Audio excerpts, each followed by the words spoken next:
The boardroom carried that familiar scent of polished leather and quiet power, the kind of room where fortunes change hands without anyone raising their voice. I paused in the doorway, a slim leather portfolio tucked under my arm, taking in the scene before me. My sister Victoria hadn't noticed me yet. She rarely noticed anything that wasn't already within her plan. She commanded the head of a massive mahogany table, clicker in hand, walking 14 board members through third-quarter projections for Meridian Tech Solutions, the software company our father had built from nothing in his home garage 32 years ago. I dressed intentionally that morning. Navy suit, understated jewelry, hair pinned back. The goal was to blend in just long enough to matter. In my capacity as interim CEO, Victoria announced with the polished confidence of someone who'd rehearsed this moment 100 times, I've identified areas where we're bleeding money unnecessarily. The veteran hiring initiative, for instance, is dragging our profit margins down by 2.3% annually. It was a passion project of our father's, sentimental in nature, and not aligned with where we need to take this company. What she called sentimentality had placed 847 veterans into technology careers across 6 years. Our father, who had served in the Marine Corps, considered it the moral backbone of everything he'd built. Victoria considered it a line item. Then she saw me. Her expression shifted in that fraction of a second she couldn't control, jaw tightening, eyes recalibrating. That micro-expression had been in her arsenal since we were children. Emma, what exactly are you doing here? This is a private board session. I'm here to attend, I replied, moving steadily toward an open chair. You're not a board member. You don't even work here anymore. She turned toward Martin, the head of security positioned near the entrance. Martin, please remove my sister from this room. Personal family matters have no place in a professional setting. Martin was 53 years old, former Army, and had joined Meridian 8 years earlier. I had personally championed his hiring after HR flagged his employment gap, a gap that existed because he'd been recovering from combat deployment. I'd seen what they hadn't. He cleared his throat slowly, deliberately. Miss Anderson acquired 51.7% controlling interest last week through the estate settlement provision. Effective Monday morning, she holds majority ownership. He let that land before adding, "She is your new chief executive officer." The room went completely still. Victoria's color vanished. That's not possible. The shares were split evenly, 50-50. Not quite, I said, settling into the chair directly across from her and placing my portfolio on the table with a quiet, intentional sound. Dad's will divided his 70% stake equally between us, 35% each. But Mom held her own 30% independently. You forgot to account for Mom. I had learned about equity structure through experience. After Dad's funeral 8 months earlier, Victoria had positioned herself as interim CEO almost immediately, telling the board I was too consumed by grief to think clearly about business. She told them I needed time. She told our mother I was on the verge of a breakdown and shouldn't be involved in any decisions. What she didn't understand was that I had spent those 8 months doing something far more useful than grieving in isolation. I had been excavating, digging through years of patterns, documenting manipulation that stretched back decades. Mom sold me her 30% stake for exactly what she had originally paid in 1998, $180,000. She hadn't done it because I asked. She did it because she had watched Victoria operate for 8 months and recognized something behind her daughter's eyes. The same cold calculation she had once seen in her own mother, who had stolen her inheritance in 1973. The transfer was handled through proper legal channels, I continued.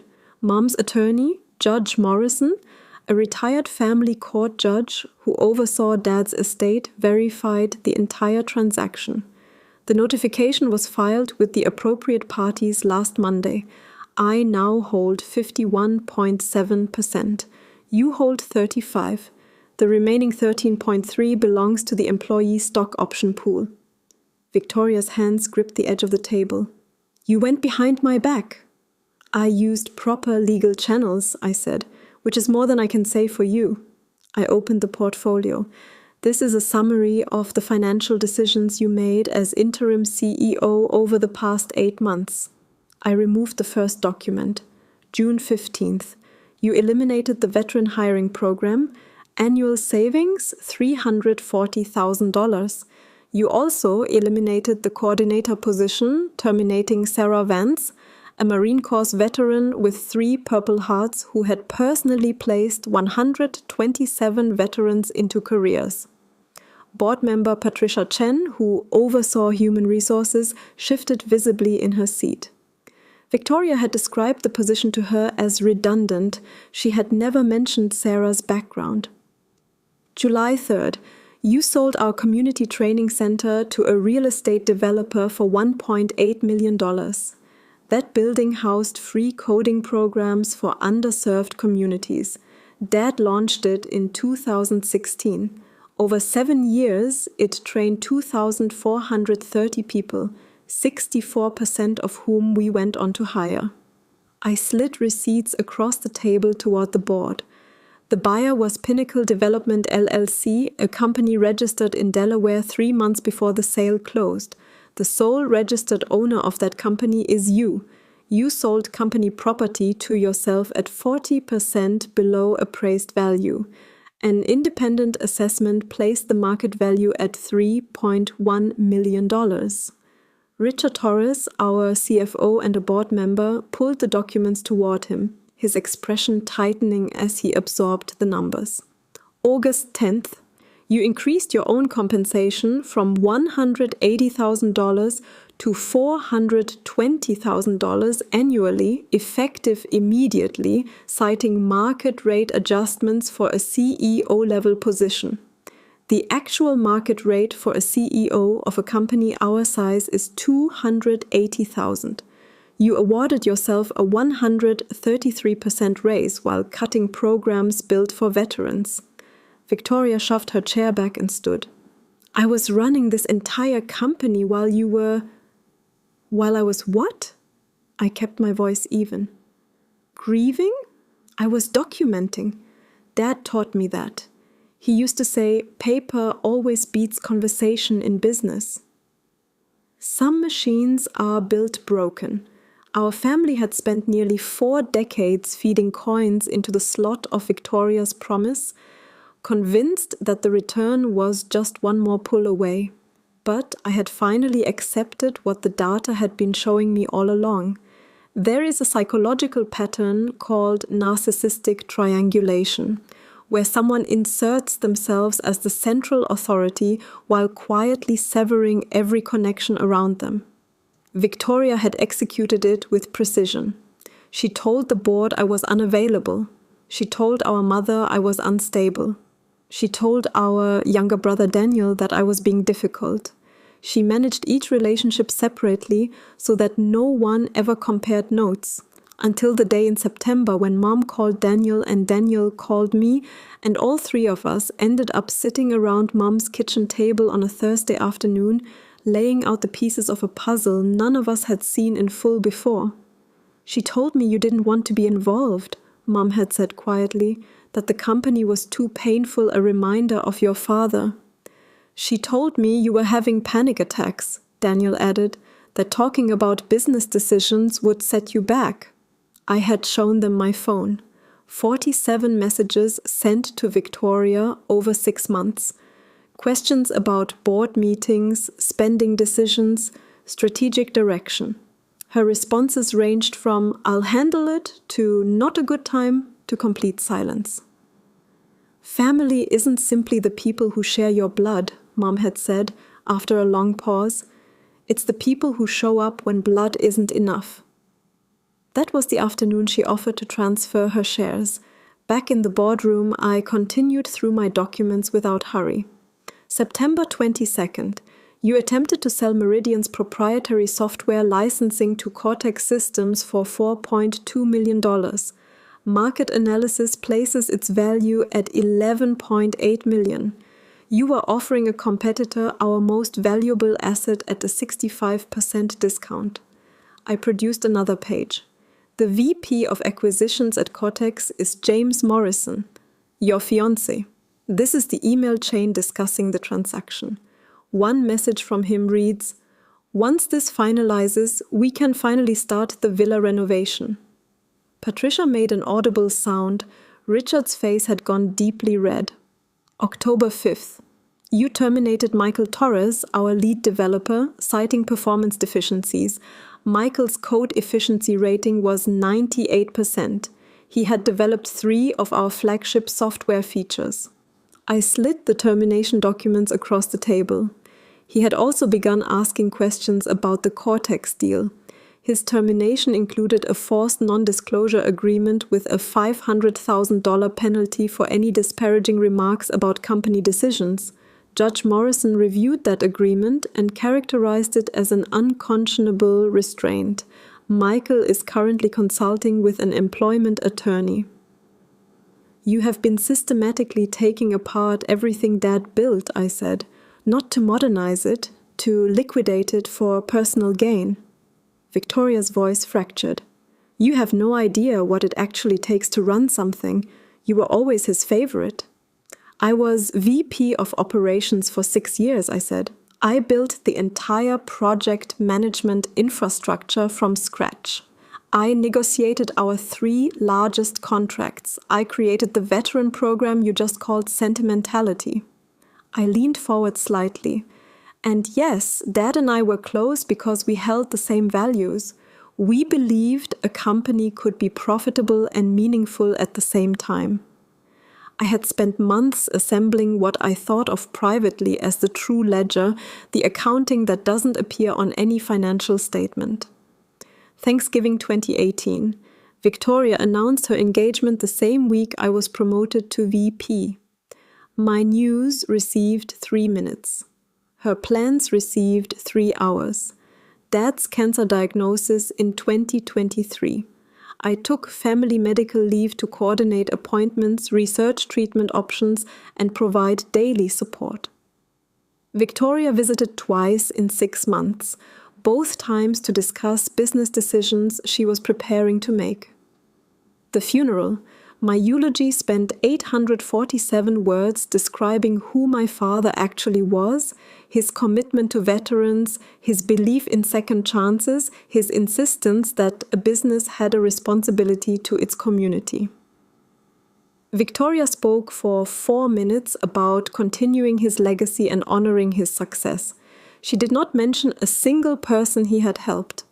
Every family dinner where she positioned herself as the competent one, the strategic one, the daughter who truly understood business, while I was painted as too emotional, too soft, lacking the instincts required for real leadership. Patience, when it's being deliberately sharpened, stops being passive. I am calling for an emergency vote, I said, to formally remove Victoria from the interim CEO position and establish permanent leadership. I am also recommending an immediate forensic audit of every financial transaction made during her 8-month tenure. Richard moved his laptop closer. I'll second that motion. As majority shareholder, I am authorizing the audit regardless of how the vote concludes, I added. But I want the board's full consensus. The vote came back unanimous, 8-0. Victoria abstained, her expression hollowed out. Effective immediately, I am reinstating the veteran hiring program. Sarah Vance will be contacted about returning to her coordinator role, along with a formal written apology from the company and full back pay for wrongful termination. Michael Torres will be offered his original position back under the same employment terms. Patricia was already writing. The training center sale is being contested. The $1.8 million will be returned in full, along with applicable penalties for self-dealing. If Pinnacle Development LLC chooses to fight this, we will pursue civil fraud charges. "You're destroying me," Victoria said quietly. "I am correcting what you destroyed," I said. "Those are very different things." What followed was methodical and precise. In the first week, forensic accountants from Brennan and Associates arrived and began examining every authorization Victoria had made. The final report ran 180 pages. The summary: $6.7 million in questionable activity, including undervalued asset sales, inflated consulting fees paid to companies connected to her associates, and a pattern of strategic asset stripping that would have rendered Meridian insolvent within 3 years. In the second week, the board voted to pursue legal action.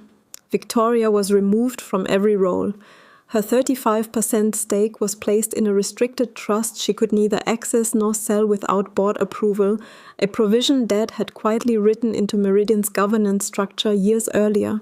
He had seen something in her the rest of us had been too close to recognize. By the third week, the SEC had opened a formal investigation into the self-dealing. Victoria's attorney negotiated a settlement. She surrendered 20% of her shares back to the company, paid $2.4 million in restitution, and accepted a permanent prohibition from serving as an officer in any publicly traded company. In the fourth week, Sarah Vance came back. Her first act as coordinator was to establish a memorial scholarship in our father's name. $50,000 annually awarded to veterans pursuing careers in technology. I approved it without hesitation. 2 months in, Michael Torres won his lawsuit challenging the non-disclosure agreement, which was voided. He returned to Meridian with a 30% raise and a new title, Chief Technology Officer. 3 months in, the training center sale was fully reversed. Pinnacle Development LLC was dissolved. The building reopened with an expanded curriculum and a new addition: free childcare available during evening sessions so that parents could actually attend. 4 months in, Meridian's quarterly earnings came back, showing 23% growth. We had hired 47 veterans. Efficiency metrics were climbing. Morale had shifted in a way that was visible just walking through the office. The company my father had spent his life building was breathing again. 6 months after that board meeting, I stood in the main hall of the training center watching 32 students receive their certificates at the end of a coding boot camp. 19 of them were veterans. 13 were single parents from communities that didn't typically produce software engineers. All 32 had accepted job offers. 8 were joining Meridian, 24 were headed to partner companies. Sarah stood beside me and said, "Your father would be proud." "He'd be proud of the work you're doing," I told her. Martin approached, his uniform pressed and precise as always. "Miss Anderson, there's someone at the front entrance asking for you." Victoria. I hadn't spoken to my sister since the day of the board meeting. She had sent messages in the weeks that followed, first angry, then increasingly desperate, then nothing at all. Our mother had offered to help arrange a conversation. I had declined each time. The account felt closed. "She says she wants to apologize," Martin added. I thought about it. The ending I had originally imagined for this story didn't include any version of reconciliation, but I also remembered something Dad had told me once, that forgiveness isn't something owed, but a door can stay unlocked without ever being held open. "Tell her I'll meet with her," I said, "in 3 months, after she completes the financial ethics program the SEC required, after she demonstrates changed behavior through action rather than just words." I paused. "And only if she has completed 20 volunteer hours at the Veteran Services Center, not as a favor to me, for her own benefit." Martin acknowledged this and left. Sarah raised an eyebrow. "That's more than she deserves." "It's conditional," I said. "If she wants to earn her way back to something resembling integrity, that path exists. Whether she chooses to walk it is entirely up to her. There is no room in my life for the person she was, but people are capable of rebuilding themselves if they're willing to do the actual work." Dad believed that. It was the whole reason the veteran program existed in the first place. The numbers were clean now, the company was stable, the mission had been restored, and I was finally leading the organization my father had always intended Meridian to be, one where doing well and doing right occupied the same space.